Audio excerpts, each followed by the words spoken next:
एक व्यक्ति ने एक मुनि से पूछा, मेरे भाग्य में कितना धन है? मुनि ने जवाब में कहा, 1 रुपया रोज तुम्हारे भाग्य में है।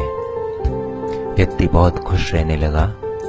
उसकी जरूरतें 1 रुपये में पूरी हो जाती थी। एक दिन उसके मित्र ने कहा, मैं तुम्हारे सादगी जीवन और खुशी देखकर बहुत प्रभावित हुआ हूँ और अपनी बहन की शादी तुमसे करवाना चाहता हूँ।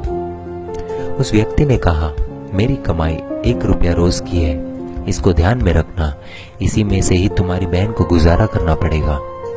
मित्र ने कहा, कोई बात नहीं, मुझे रिश्ता मंजूर है। अगले दिन से उस आदमी की कमाई 11 रुपया हो गई। उसने मुनि को बुलाया और कहा, हे मुनिवर, मेरे भाग्य में 1 रुपया लिखा है, फिर 11 रुपए क्यों मिल रहे हैं? मुनि ने जवाब में पूछा, तुम्हारा किसी से रिश्ता या सगाई हुई है क्या?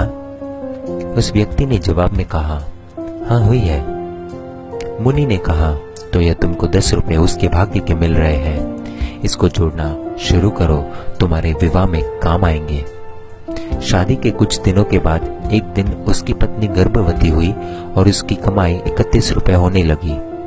फिर उसने मुनि को बुलाया और कहा, हे मुनिवर, मेरी और मेरी पत्नी के भाग्य के 11 रुपए मिल रहे थे, लेकिन अभी 31 रुपए क्यों मिल रहे हैं? क्या मैं कोई अपराध कर रहा हूँ?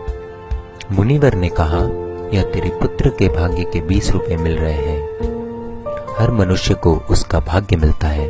किसके भाग्य से घर में धन दौलत आती है हमको नहीं पता, लेकिन मनुष्य अहंकार करता है कि मैंने बनाया, मैंने कमाया, मेरा है, मैं कमा रहा हूँ, मेरी वजह से हो रहा है। इसलिए हमें कभी अहंकार नहीं करना चाहिए, क्योंकि हमें खुद नहीं पता है कि हम किसके भाग्य का खा रहे हैं।